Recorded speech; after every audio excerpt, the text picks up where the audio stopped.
Subhanaka la ilma lana illa ma 'allamtana innaka antal alimul hakim. Rabbi shrah li sadri wa yassir li amri wahlul 'uqdatam min lisani yafqahu qawli, amma ba'du.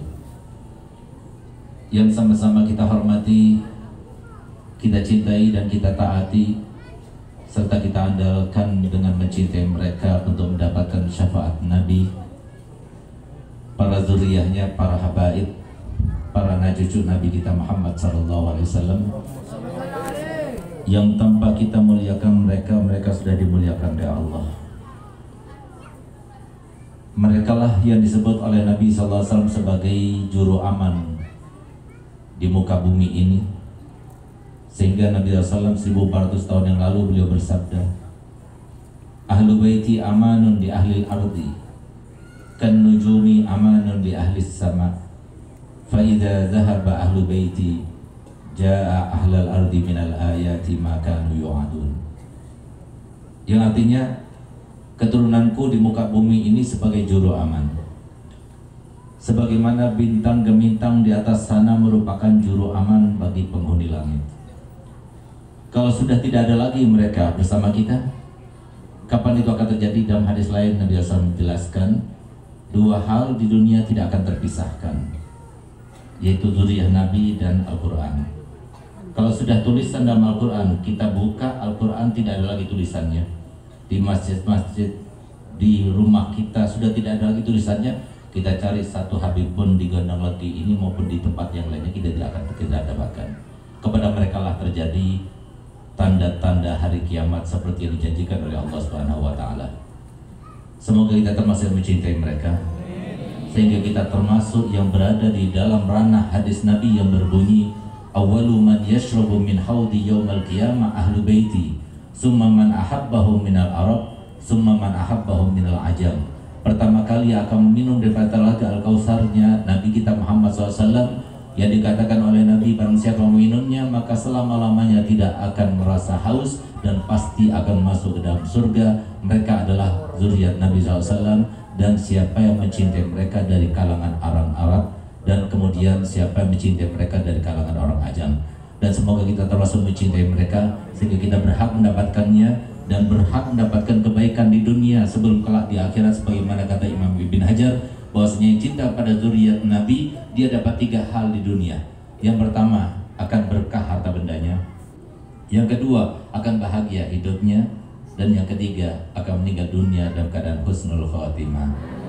Alhamdulillah, pada malam ini banyak para habaib datang bersama kita, dan semoga datangnya para habaib menambah keberkahan untuk kita semuanya, menambah rahmat untuk kita semuanya, sehingga kita pulang ke rumah masing-masing insyaallah dalam keadaan semuanya hajatnya dikabulkan, dosanya diampunkan, dan semoga semua yang sudah waktunya dapat jodoh, belum dapat jodoh Allah berikan, yang belum dapat keturunan semoga Allah tentukan, dan semoga tidak ada seorang pun di antara kita pada malam ini meninggalkan tempat ini yang mulia, kecuali semuanya sudah ditentukan Allah Ta'ala sebagai hambanya yang panjang usianya, sehat badannya, banyak harta bendanya, bahagia dengannya, tapi tidak ada hisab di akhiratnya, meninggal dunia semuanya dalam keadaan husnul khatimah. Amin, amin ya rabbal alamin.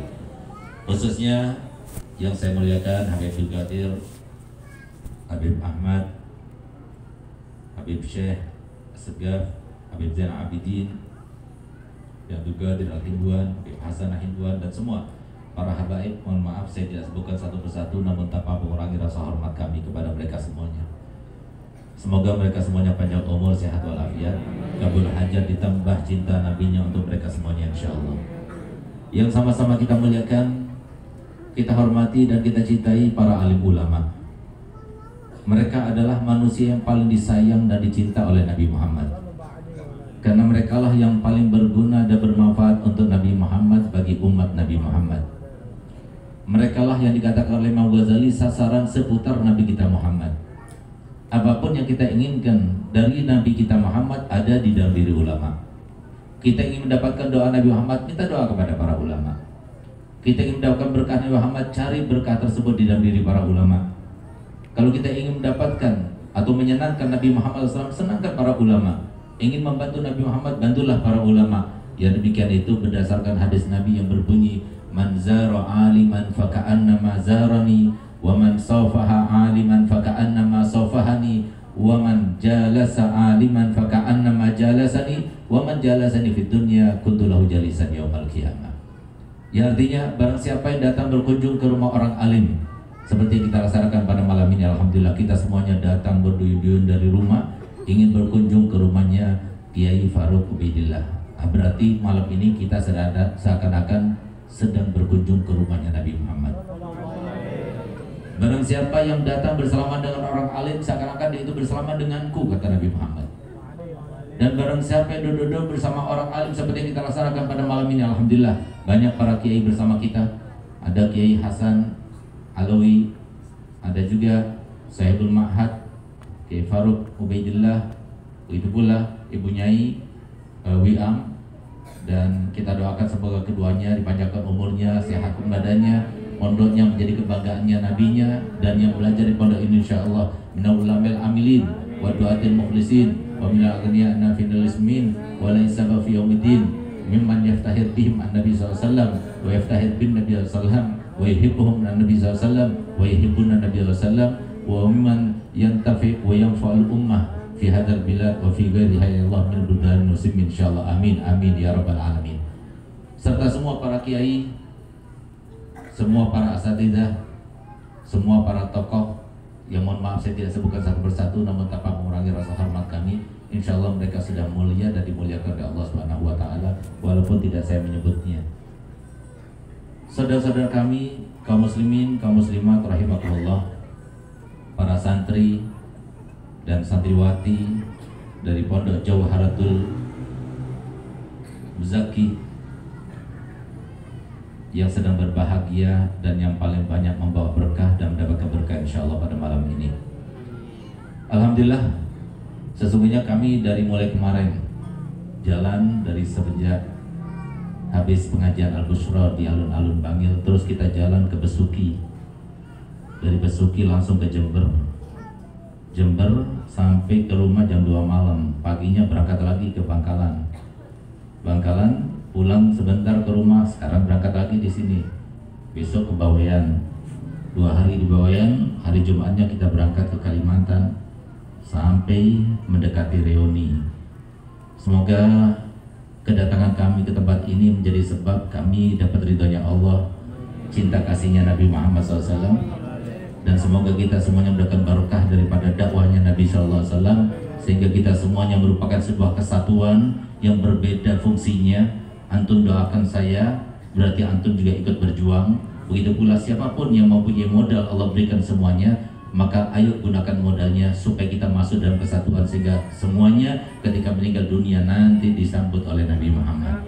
Semuanya menyenangkan Nabi Muhammad, semuanya membanggakan Nabi Muhammad, dan semuanya digembirakan oleh Nabi Muhammad, karena dituntun semuanya insya Allah mendapatkan syafaat Nabi Muhammad dan masuk surga bersama Nabi Muhammad. Amin amin ya rabbal alamin. Masyaallah muslimin wa muslimat rahimakumullah. Walaupun capeknya luar biasa, tapi saya senang kalau diundang ke Gonawati, karena ini adalah tanah kelahiran saya. Saya lahir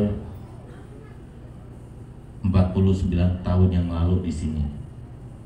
Sehingga kalau seumpama saya berada di tempat mana saja, kalau tidak ada AC-nya itu saya tidak lega, nggak enak. Kenapa? Karena biasa pakai AC cuma-cuma di Gondalegi ini.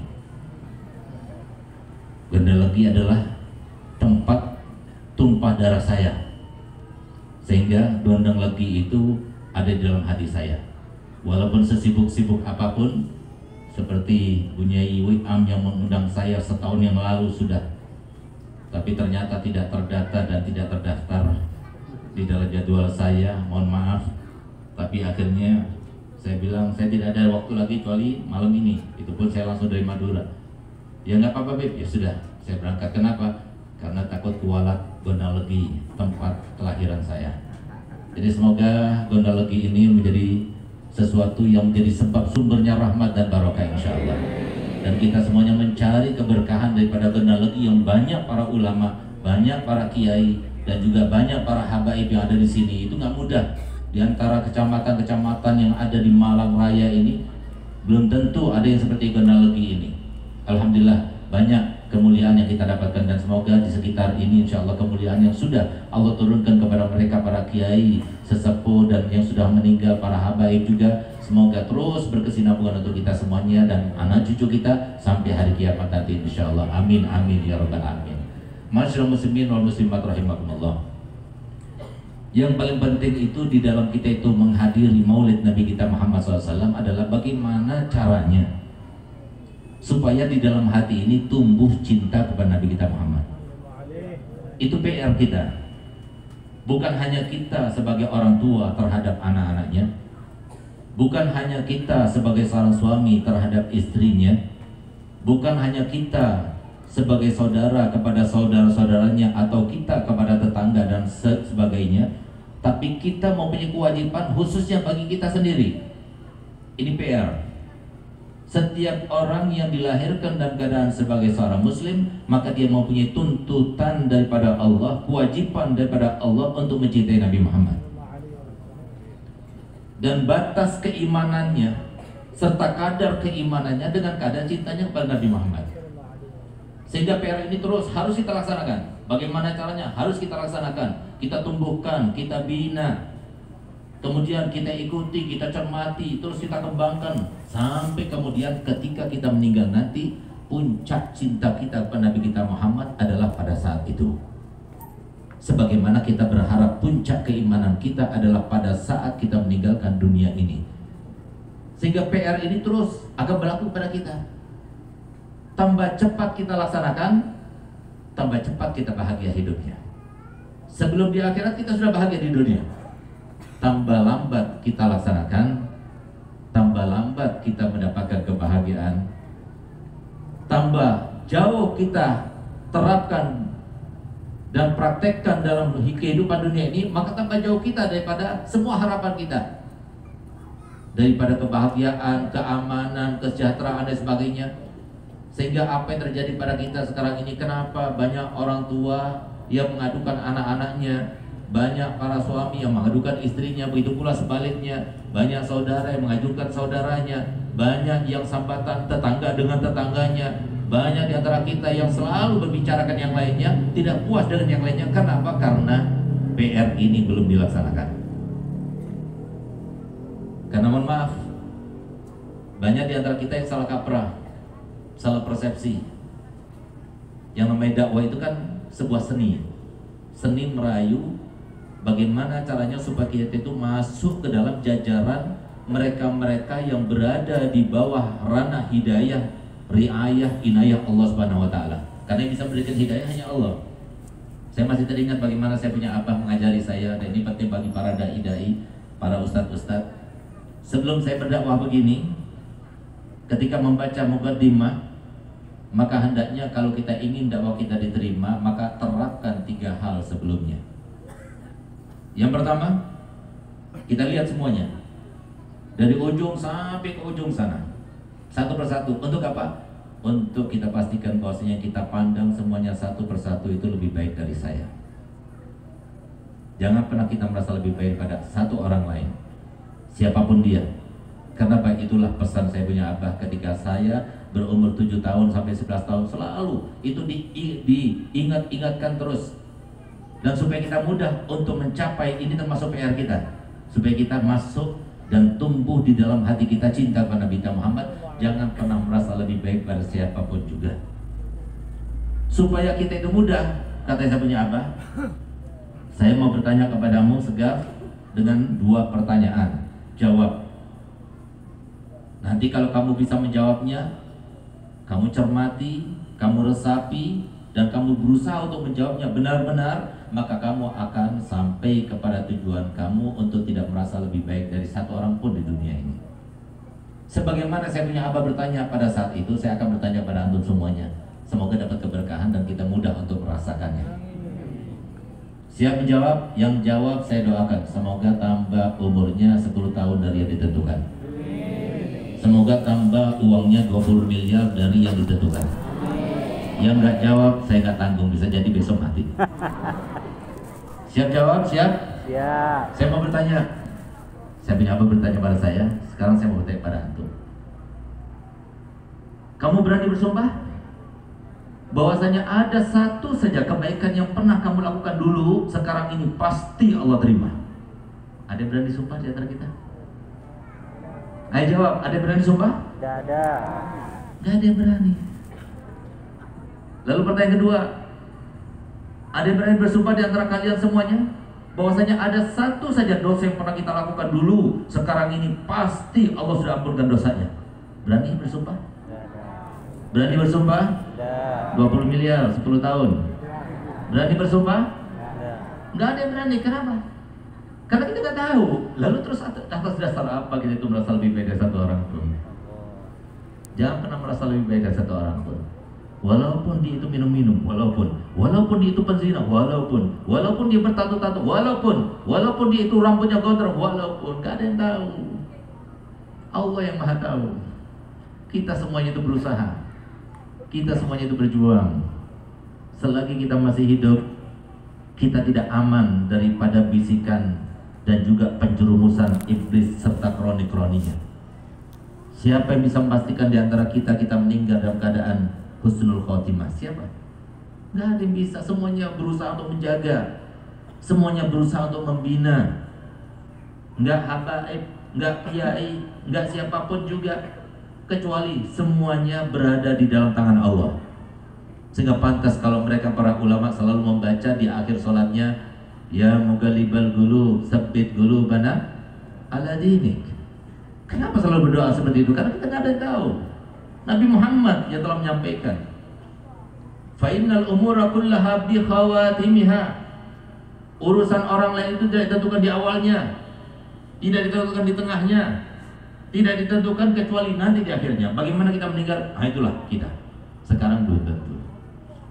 Oleh karenanya, mohon maaf, saya sampai sekarang ini kalau seumpama dihormati, dimuliakan kayak begini, saya selalu salting.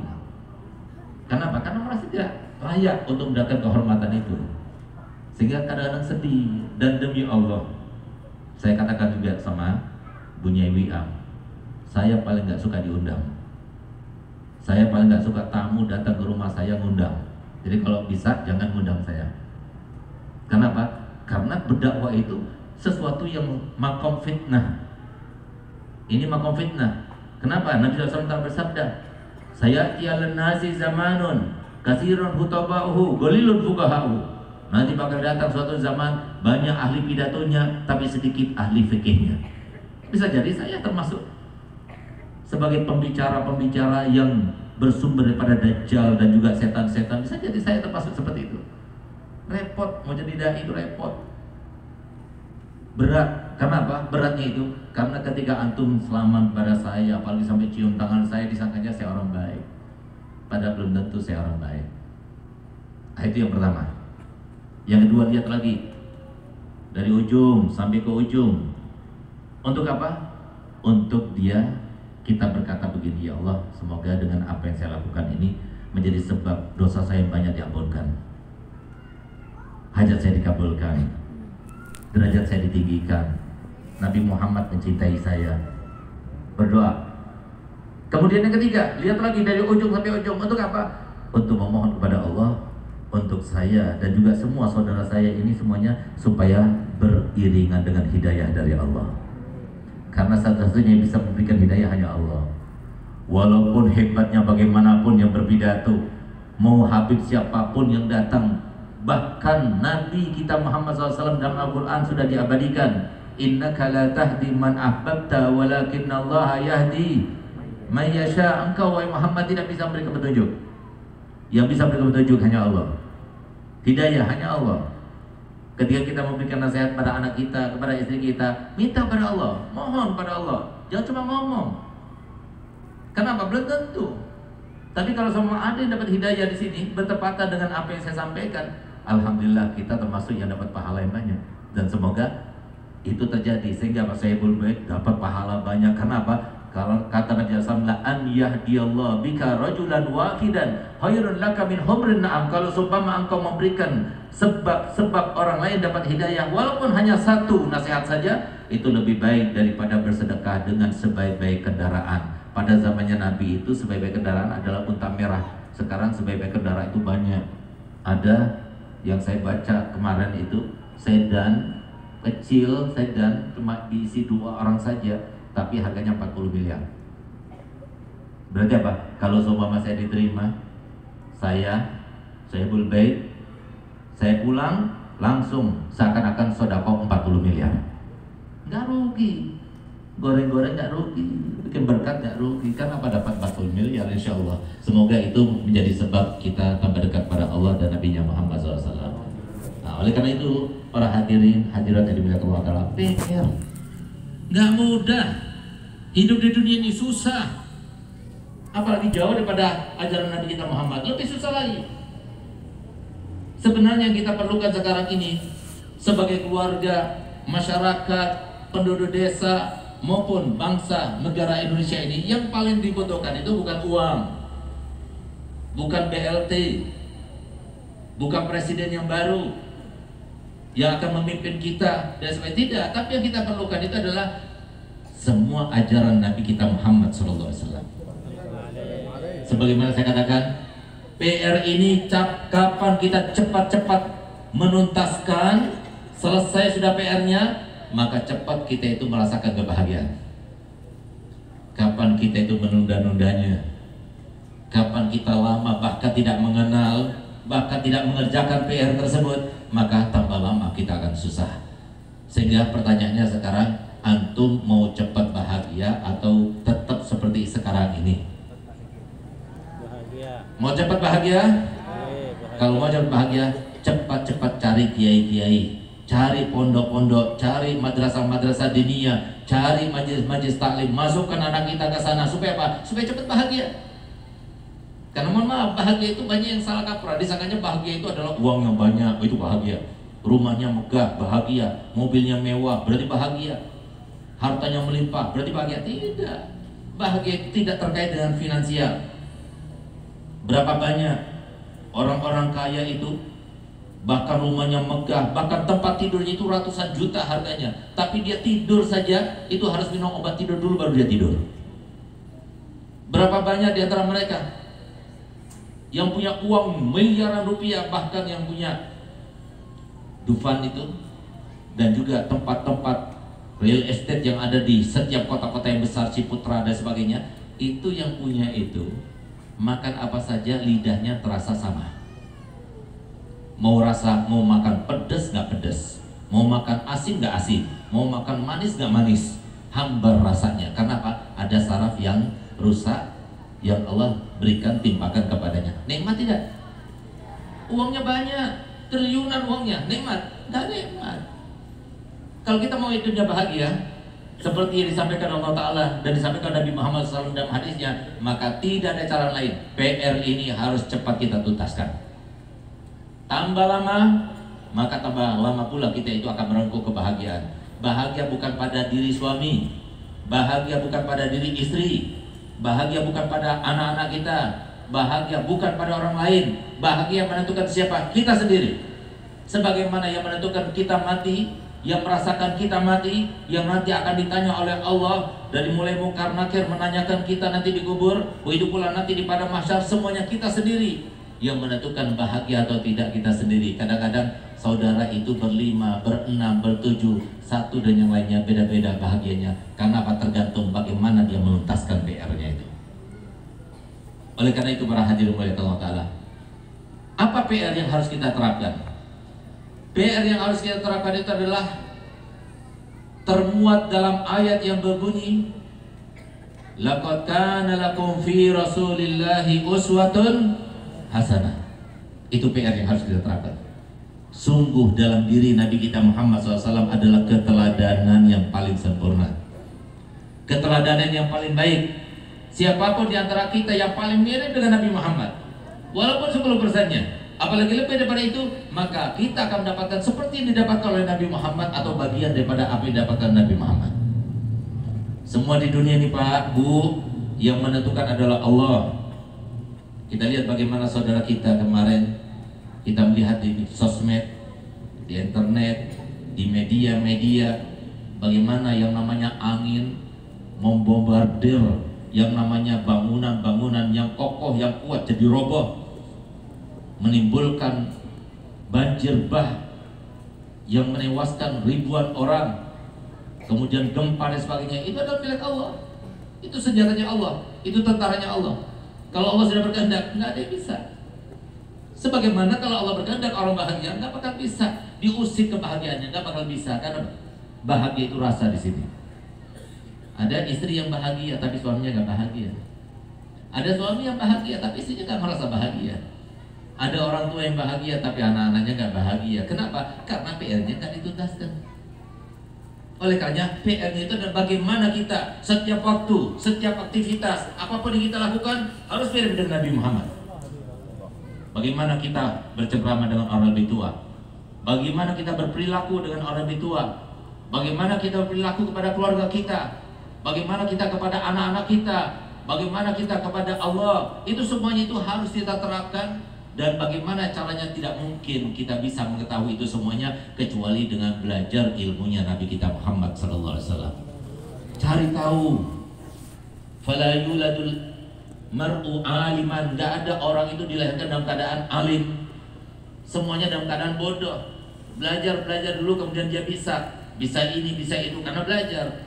Begitu pula kalau kita ingin menjawab PR kita, ya kita harus sinau dulu, belajar dulu, hadir majlis taklim dulu, kita datang pada ulama dulu, baru akan terbuka. Oh ternyata kalau muamalah begini, oh ternyata nggak boleh bohong, oh ternyata nggak boleh beriba, oh ternyata nggak boleh berzina, oh ternyata begini, baru kita itu akan merasakan kebahagiaan itu. Kalau kita tidak tuntaskan PR-nya, sampai kapanpun kita tidak akan merasa bahagia. Dan cukup sebagai dalil, Allah Ta'ala sudah menyampaikan dalam Al-Quran, A'udzubillahi minasyaitonirrajim, Bismillahirrahmanirrahim. Man amila solihan bin zakarin au unsa wa huwa mu'minun falanuhyiyannahu hayatan thayyibah. Allah Ta'ala firman, siapapun di antara kalian yang beramal soleh, asalkan dilandasi dengan keimanan, maka kami akan berikan kehidupan yang sangat menyenangkan. Di dunia nyaman, di dunia nyaman. Kita tidak akan merasakan nyaman di dunia sampai kita meninggal dulu, silakan. Itu adalah sebuah pilihan. Kalau mau hidup 60 tahun, 70 tahun tapi nggak bahagia terus, ruwet terus, masalah terus, terkait dengan finansial masalah, terkait dengan kesehatan masalah, terkait dengan keluarga masalah, silakan. Jangan sholat, silakan main riba, silakan durhaka sama orang tua, silakan durhaka pada suami, silakan. Tapi hidup kita nggak bakal bahagia. Kenapa? Kebahagiaan itu milik Allah. Fa innal izzata lillahi jami'a. Selama kita belum tuntaskan, kita tidak akan merasa bahagia itu. Jadi syarat bahagia adalah yang pertama, harus dilandasi dengan keimanan. Apa itu melandasi keimanan? Keimanan itu adalah keilmuan. Ilmu itu adalah iman. Karena ilmu itu terkait dengan keyakinan. Kata Nabi SAW, al-yaqinu huwal imanu kulluh. Al-iman huwal yaqinu kulluh. Yang namanya keimanan itu adalah keyakinan. Keyakinan itu adalah keimanan. Kalau kita ingin tahu yakin itu seperti apa, seperti saya tanya kepada antum semuanya. Bu, Pak, sekarang ini malam apa siang? Malam apa siang? Malam apa siang? Yakin? Berani bersumpah? Berani bersumpah, itu yakin itu namanya. Kalau semua sekarang ini ditanya, sekarang malam apa siang, lalu ada yang jawab siang, perlu dipertanyakan kewarasannya. Mungkin perlu dibawa ke sumber porong situ. Kenapa? Karena saya pernah bertemu dengan seseorang, dia baru pulang dari rumah sakit jiwa. Akhirnya dia cerita kepada saya terbahak-bahak, urak, sibuk tadi. Kenapa? Saya waktu jenguk teman saya di rumah sakit jiwa, saya melihat ada seorang yang pasien sakit jiwa itu, dia sedang baca koran tapi dalam keadaan terbalik korannya. Tiba-tiba gak lama kemudian lagi khusyuk di itu baca, nggak tahu apa yang dibaca padahal terbalik korannya. Tiba-tiba datang orang gila yang lainnya. Lalu orang gila lainnya berkata begini, Mas, boleh saya bertanya? Oh silakan. Saya mau tanya sekarang siang apa malam? Apa jawabannya yang baca koran tadi? Maaf, saya bukan orang sini, saya nggak tahu. Nah, oleh karena kalau yang jawab siang tadi bisa jadikan gabung sama orang tiga itu. Ini satu contoh. Kenapa demikian? Karena yakin. Sampai yakin. Orang kalau meninggalkan sholat 5 waktu nggak bakal bahagia hidupnya. Orang durhaka sama orang tua nggak bakal bahagia hidupnya. Orang menyakiti hati orang lain nggak bakal bahagia hidupnya. Orang yang melakukan riba nggak bakal bahagia hidupnya. orang yang mencuri hartanya orang lain, menzalimi orang, dapatkan bahagia hidupnya. Pastikan. Sehingga lihat bagaimana Allah Ta'ala mensifatkan mereka-mereka yang melakukan kemaksiatan dalam Al-Quran. Allah Ta'ala mensifatkan dengan kata-katanya yang bijak, yang luar biasa. Fama asbarhum alan nar, alangkah sabarnya mereka kepada api neraka. Di dalam ayat lain Allah Ta'ala mensifatkan alladzina asyrafu ala anfusihim. Di dalam ayat yang lainnya Allah Ta'ala mensifatkan alladzina dzalamu ala anfusihim, mereka menzalimi dirinya sendiri. Mereka yang memperosokkan dirinya sendiri ke dalam apa? Ke dalam keterpurukan, ke dalam kesedihan, ke dalam kesusahan dan sebagainya. Itu semua karena sebab dia. Jadi bahagia itu rasa. Orang nggak punya hutang, Pak, tidur enak, nggak ada masalah, itu bahagia. Subhanallah. Saya mau berangkat, ada satu orang, mohon maaf, dia mengayuh beca kerjaannya. Mungkin dia nunggu pelanggan nggak datang-datang, maka subhanallah saya melihat dia itu tidur di becaknya tanpa bantal. Bantalnya itu tempat berpijatnya penumpang itu di becaknya itu. Tidur kepalanya di situ. Masya Allah, mulutnya itu mangap. Keluar dari mulutnya itu suara mendengkur, ngorok, nikmat betul. Ini orang bahagia. Bahagia, nggak minum pil, nggak minum obat tidur, tapi lihat di becak bisa tidur. Ini orang bahagia karena nggak ada pikiran. Dia pasrah kepada Allah. Kalau memang rezekinya datang, pasti ada yang membangunkan, pasti ada penumpang nanti yang bisa dia bawa. Dia yakin pada Allah Ta'ala, bahagia. Tapi orang yang banyak salah, mohon maaf, silahkan cari. Jangan mau dibohongi setan. Percayalah kepada Nabi Muhammad. Bahwa shadiqul masduq. Nabi SAW itu diantara sifatnya adalah al-amin. Nggak pernah dia berbicara dengan hawa nafsunya, tapi semua disampaikan oleh Nabi. Semuanya itu sudah diabadikan sifat ucapannya Nabi dalam Al-Quran. Ma yantiqu anil hawa in huwa illa wahyun yuha. Nggak pernah berbicara dengan hawa nafsunya, tapi semua yang disampaikan Nabi Muhammad bersumber daripada wahyunya Allah Subhanahu Wa Taala. Percayalah, jangan kita menzalimi diri kita sendiri. Nabi SAW di dalam hadis yang lainnya menggambarkan bagaimana kehidupan ini, apa yang akan kita rasakan, masa depan kita bagaimana. Dengarkan kata Nabi Muhammad, syamil, satu hadis sudah cukup untuk semua yang kita takutkan, atau semua yang kita khawatirkan, atau semua yang kita harapkan di dalam hadis ini. Apa itu kata Nabi Muhammad? Innal birra la yabla, wadzamba la yunsa, wadayyan la yamut, faf'al ma syi'ta fakama tadinu tudan. Yang namanya kebaikan tidak mungkin sirna. Yang namanya dosa tidak mungkin dilupakan, pasti dicatat. Yang namanya Allah, zat yang maha mengawasi, selalu ada, nggak pernah mati, nggak pernah tidur, nggak pernah ngantuk. Kalau kamu sudah tahu 3 hal itu kata Nabi Muhammad, silahkan lakukan apa saja. Tapi ingat, apapun yang kamu lakukan itu dianggap hutang oleh Allah. Tahu kan hutang? Hutang itu wajib dilunasi. Kalau kamu melakukan kebaikan, Allah akan memberikan balasan di dunia sebelum di akhirat nanti. Kemudahan, kebahagiaan, kesejahteraan, keamanan, kenyamanan hidup dan sebagainya. Ini semua janji Allah Ta'ala. Sebagaimana kalau kita berbuat maksiat, menzalimi orang lain, membicarakan orang lain terus, ghibah orang lain terus dan sebagainya, tunggu aja saja. Itu dicatat. Dan nanti pasti dibalas. Dibalasnya apa? Masalah dengan suami, masalah lagi dengan istri, masalah lagi dengan anak. Ada saja yang bikin hati kita nggak enak. Kenapa? Karena salah kita sendiri. Sesuai dengan apa yang disampaikan Allah Ta'ala dalam Al-Quran, Dhuharal fasadu fil barri wal bahri bima kasabat aydin nas linudzikahum ba'dal ladzi amilu la'allahum yarji'un. Tampak kerusakan baik skala kecil yang keluarga maupun skala besar di antara masyarakat. Semua kerusakan itu karena apa? Karena sebab ulah tangan mereka sendiri. Kalau kita mau bahagia, kita menentukan. Berbahagialah, cepat berbahagia. Orang bahagia itu nggak perlu rumah yang bagus, nggak perlu. Jangan khawatir, rumah kita nggak kemana-mana. Kalau Allah takdirkan rumah kita bagus, bagus. Kalau Allah nggak takdirkan rumah kita nggak bagus, jangan berharap, nggak bakal bagus selamanya. Karena Allah sudah takdirkan itu semuanya. Tapi masalahnya Allah Ta'ala itu zat yang maha adil.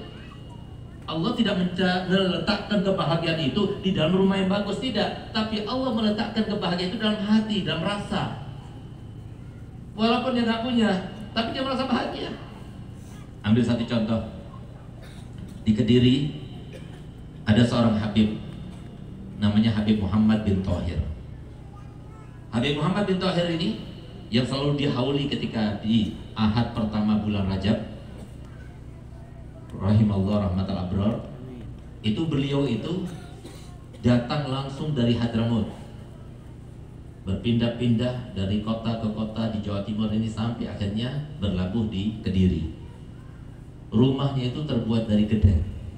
Tahu kan gedek? Dari kayu perin. Gedek. Kalau mau dibuka pintu rumahnya, karena ada tamu atau beliau mau masuk, diangkat dulu, didorong. Seperti rumah kandang sapi dulu. Nah, kayak gitu. Murid beliau banyak. Di antara murid beliau ada yang kaya. Datanglah kepada Habib Muhammad. Habib, izinkan kami untuk membangun rumah kamu dari batu bata, supaya kamu lebih mudah masuknya, lebih mudah, nggak repot-repot ngangkat setiap ada tamu dan sebagainya. Lebih enak, lebih nyaman, lebih luas, lebih enak Habib untuk berdakwah dan mengajar, baik bagi Habib maupun bagi santri-santri Habib. Apa jawaban dia? Jangan Ji, jangan. Saya ini udah gak punya utang aja sudah alhamdulillah. Dia sudah merasa bahagia dengan seperti itu. Seperti Nabi kita Muhammad SAW bahagia dengan rumah yang sangat sempit. Rumah kita yang kita katakan saya ini termasuk yang perlu dapat uluran bantuan dan sebagainya. Rumah kita itu dikatakan sempit, rumah kita itu lebih sempit mana sama rumahnya Nabi Muhammad? Masih lebih sempit rumahnya Nabi Muhammad, tapi Nabi Muhammad bahagia luar biasa. Kenapa? Karena tidak ada sesuatu yang bisa menjadikan dia itu susah dan sedih, karena semuanya itu sudah Allah cetakkan bahagia. Kenapa? Gak ada maksiat, gak ada dosa. Jadi saya katakan tadi Pak, Bu, kadang-kadang suaminya bahagia, istrinya gak bahagia. Kadang-kadang istrinya bahagia, suaminya tidak bahagia. Ini banyak terjadi. Apalagi sekarang ada sebuah penelitian yang mengatakan bahwasanya 85% laki-laki apa kata istrinya. Nggak tahu kalau juga analogi sini, tapi kayaknya sama saja. Apakah berarti perempuan itu ketika sudah bisa menguasai suaminya berarti dia bahagia? Nggak bakal bahagia. Perempuan itu sifatnya diayomi. Perempuan itu sifatnya itu dilindungi. Perempuan itu sifatnya dipimpin. Kalau dia mimpin, nggak bakal bahagia di dalam rumah tangganya. Karena apa? Allah ciptakan perempuan itu bukan untuk memimpin. Sehingga apa? Selalu ada gesekan dan sebagainya. Karena apa? Melawan dengan kodratnya Allah. Allah letakkan bahagia perempuan itu ya harus begini. Perempuan mau bahagia, harus ikuti Nabi, harus ikuti Allah Ta'ala. Allah Ta'ala memerintahkan kepada setiap istri, kalau sudah punya suami, maka jadikan suami bagaikan raja. Siapa raja? Pemimpin. Nggak ada raja dimarah-marahin. Kalau sudah istri marah-marahin suami, nggak bakal bahagia, nggak bakal bahagia. Coba lihat bagaimana ibu saya. Sampai sekarang sakit pun, bahkan yang terakhir itu yang namanya penghubung antara pinggul dengan paha itu diganti karena pecah.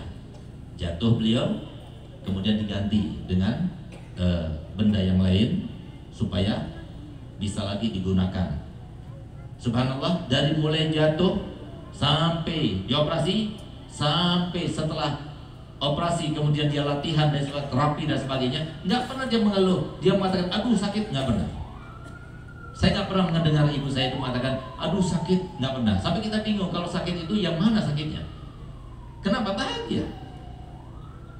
Beliau 27 tahun demi Allah saya bersumpah dan alhamdulillah Al-Hubabah Khadijah pernah tinggal di Gondang-Legi ini, tepatnya di Ganjar dan juga di Gondang-Legi Kota. Awalnya di Gondang-Legi Kota, kemudian pindah ke Ganjar. Waktu di Gondang-Legi Kota, Habib Zain ada bersama Abu Ya. Ketika pindah ke Ganjar, saya lahir di situ. Jadi saya lahirnya di Ganjar. Waktu saya akan dilahirkan, alhamdulillah ibu saya digonceng, saya punya abah pakai sepeda ontel.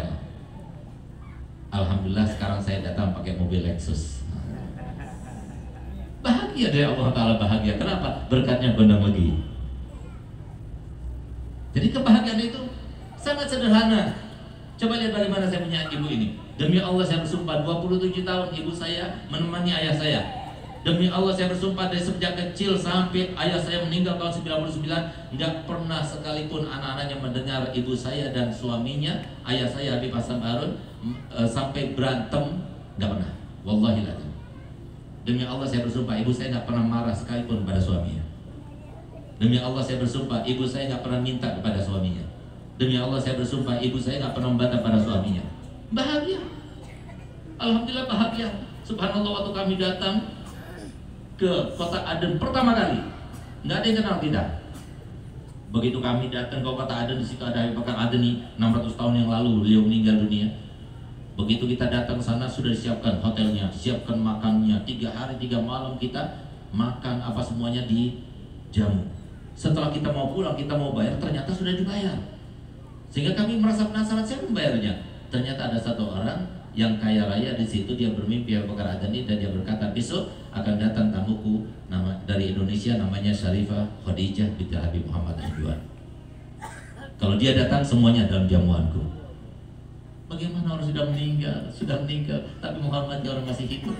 Kenapa? Kemuliaan Allah berikan. Fa'inal izzata lillahi jami'a. Allah yang memberikan kemuliaan. Kenapa? Karena dia itu mengikuti ajarannya Allah SWT, perintahnya Nabi Muhammad SAW. Kalau kita ingin menjadi seperti itu, kita menentukan, jangan zalimi orang. Apalagi zalimi keluarga, jangan. Itu dosa besar. Orang lain. Sudah lupa kita? Sekarang ini banyak di antara kita yang nebeng kepada suaminya, nebeng kepada istrinya, nebeng kepada anak-anaknya, mentang-mentang dia itu adalah anak orang kiai, anak habib dan sebagainya. Padahal Allah sudah menyatakan dalam Al-Quran, al-akhillau yawma idzin ba'duhum li ba'din adu. Nanti mereka yang saling sayang ini sekarang, nanti ketika pada masyarakat mereka saling memusuhi. Itulah maksud daripada firman Allah Ta'ala yang berbunyi di dalam ayat yang lainnya, di mana Allah Ta'ala firman, yauma yafirul mar'u min akhihi wa ummihi wa abi wa sahibatihi wa bani likulli imri'in minhum yauma idzin sya'nu yughni. Pada saat itu semua berlarian, yang namanya orang tua berlarian daripada anaknya, yang namanya suami berlarian pada pasangannya, yang namanya saudara berlarian pada saudaranya. Semuanya berbohong ketika dikatakan, ayah, ibu, siapa bilang aku ayahmu? Siapa bilang aku ibumu? Kenapa? Karena pada saat itu semua orang yang merasa dizalimi ketika di dunia diizinkan oleh Allah untuk mengadukannya kepada Allah. Sehingga sekarang mohon maaf Bu, banyak para suami-suami itu diam. Dan mohon maaf bapak-bapak, banyak para istri yang sekarang diam. Kenapa? Pertimbangannya anak. Biarkan saya sengsara, yang penting anak masih punya orang tua. Tapi nanti ketika itu pada mahsyar enggak lagi. Ya Rab, Engkau perintahkan dia begini, tapi dia nggak begini dulu. Dia begini, dia menzalimi saya, dia begini, semuanya diungkapkan. Sehingga apa? Yang tadinya di dunia saling mengasihi, di akhirat saling memusuhi. Kenapa? Karena pada saat itu Allah yang mengatakan, ana dhalim illam antaqim ala dhalim. Sekarang ini aku putuskan, diriku adalah zat yang maha zalim. Kalau seumpama saat ini aku tidak kembalikan semua kezaliman kepada yang berhak untuk mendapatkannya. Hati-hati. Kita meninggal saja nggak ada yang mau ikut, apalagi nanti kita di kuburan. Jadi menentukan kita bahagia siapa? Kita sendiri. Kita sendiri Pak Bu. Yang kita perlukan bukan modal, yang kita perlukan bukan toko, yang kita perlukan bukan rumah, tapi yang kita perlukan ilmunya Nabi kita Muhammad. Ini yang disampaikan oleh Allah Ta'ala dalam Al-Quran, wa ma arsalnaka illa rahmatan lil alamin. Kami tidak utus engkau wahai Muhammad kecuali sebagai rahmat. Apa dia rahmat? Rahmatnya Nabi itu adalah bukan jasadnya Nabi, bukan hidupnya Nabi, tapi rahmatnya Nabi yang dimasukkan oleh Allah Ta'ala dalam Al-Quran adalah syariatnya Nabi. Kalau ada di dalam seorang suami itu jadi rahmat untuk semuanya.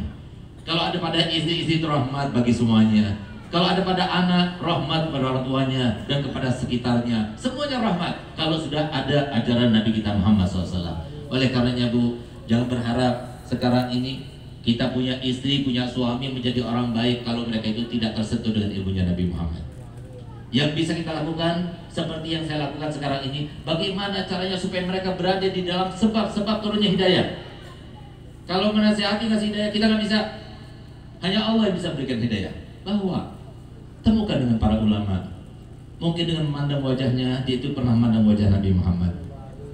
atau gurunya pernah memandang wajah Nabi Muhammad, sehingga begitu kita melihat wajahnya yang mulia itu, maka pandangan itu merubah segala-galanya yang tadinya apes berubah menjadi berkah.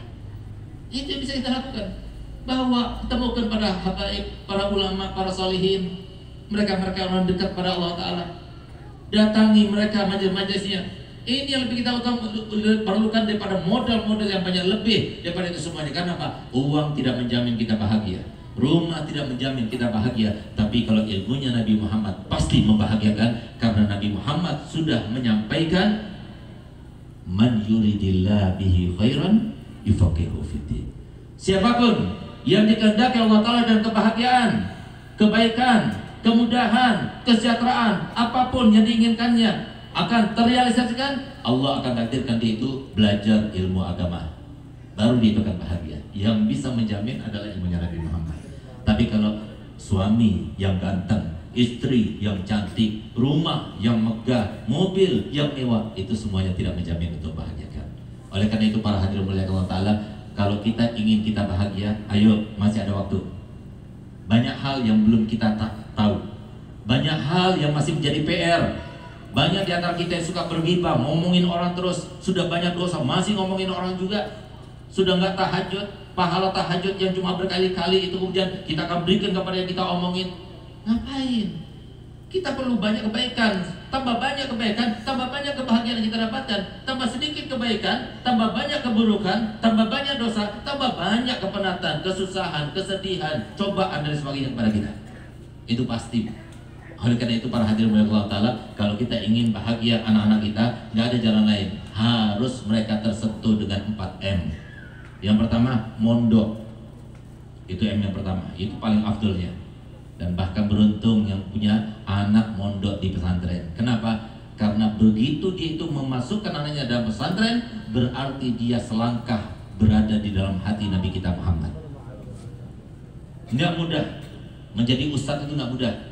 Bahkan pekerjaan yang paling sulit yang bisa diperoleh oleh manusia di dunia ini adalah menjadi seorang ustaz. Nggak mudah.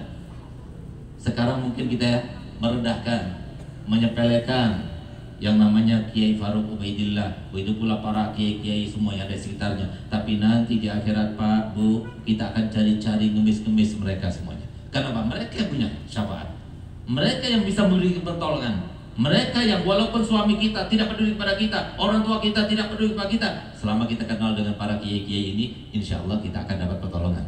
Tapi kalau kita tidak dekat kepada mereka, tidak ada dalam hati mereka, takutnya siapa yang akan menolong kita? Karena kata Nabi SAW, la yashfa' yawmal qiyamah illa salasatun, yang memberikan pertolongan itu hanya 3 golongan saja. Al-anbiya, para nabi, wal ulama, para ulama, wasyuhada, para syuhada. Nggak ada yang namanya keluarga, nggak ada yang namanya pejabat, nggak ada yang namanya mitra kerja, nggak ada. Tapi yang ada itu cuma 3 golongan. Salah satu yang bisa kita bersentuhan dengannya, berinteraksi dengan mereka adalah para ulama ini. Dan menjadikan ulama anak kita itu adalah pekerjaan yang paling sulit. Bayangkan, kata Al-Imam Abdullah bin Abbas, sahabat Nabi SAW, ini beruntung bagi mereka yang belajar di pondok ini maupun pondok-pondok yang lainnya, karena mereka itu akan menuju kepada kemuliaan yang sesungguhnya. Sebagaimana kata Sayyidina Abdullah bin Abbas, yarfa'illahu alladhina amanu minkum walladhina utul ilma darajat, bahwasanya orang yang beriman dan orang yang mencari ilmu di antara kalian, Allah angkat derajatnya setinggi-tingginya. Kata Sayyidina Abdullah bin Abbas, antara derajat Nabi dengan derajat ulama nggak ada strip, satu strip aja, Nabi lalu ulama. Tapi antara ulama dengan ahli ibadah yang lainnya, ahli sholat, ahli puasa, ahli sedekah dan sebagainya, itu terpaut sebanyak 700 derajat. Padahal antara satu derajat dengan derajat berikutnya sejauh perjalanan selama 500 tahun. Sehingga dikatakan oleh Syekh Abdul Abbas, untuk kita itu menjadi orang alim, menandingi kebaikan orang alim yang nanti akan memberikan syafaat banyak manusia di padang mahsyar, maka diperlukan umur selama 350.000 tahun. Semuanya sholat, semuanya sedekah, semuanya akhlak yang baik, semuanya kita berbuat baik, baru kita bisa menyamai mereka. Kalau tidak, kita jauh daripada mereka.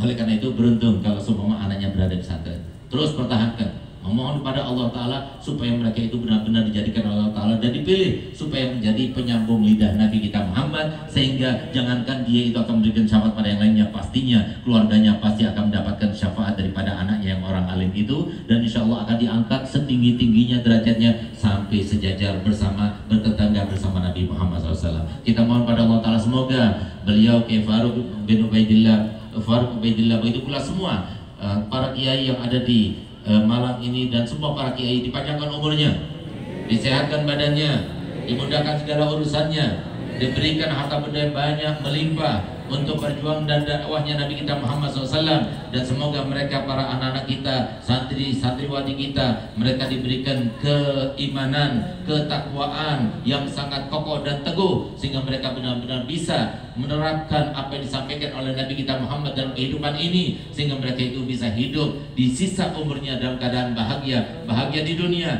bahagia di alam barzah, bahagia di alam mahsyar, dan bahagia nanti kelak di akhirat. Ya Allah, jadikanlah kami termasuk yang sangat faham ya Allah, bahwasanya semua kebaikan di dalam apa yang diajarkan Nabi Muhammad. Begitu pula semua kebaikan di dalam apa yang diajarkan oleh para nabi-nabi sebelumnya. Tapi masalahnya setelah Nabi Muhammad diutus oleh Allah Ta'ala, maka semua syariat nabi-nabi sebelumnya dihapuskan dan diganti dengan syariat Nabi kita Muhammad. Ya Allah, jadikanlah ya Allah kami termasuk yang yakin bahwasanya rezeki kami tidak akan kemana-mana, karena itu adalah tanggunganmu, karena itu adalah jaminanmu. Bahkan binatang yang gak punya akal saja engkau jamin mereka itu dengan rezekinya, apalagi kami yang punya akal. Ya Allah, jadikanlah kami termasuk yakin, sehingga kami tidak menzalimi orang ini, menzalimi orang itu untuk mengambil haknya mereka terkait dengan dunia ini ya Allah, karena kami yakin bahwasanya engkau akan berikan rezeki kepada kami. Ya Allah, beritahukan kepada kami, berikan keyakinan pada kami bahwasanya rezeki itu adalah yang penting, membahagiakan, bukan banyaknya, bukan nominalnya. Ya Allah, jadikanlah kami termasuk yang faham benar bahwasanya yang namanya kehidupan ini adalah sebuah medan untuk kita mempertanggungjawabkan apapun yang kita lakukan. Ya Allah,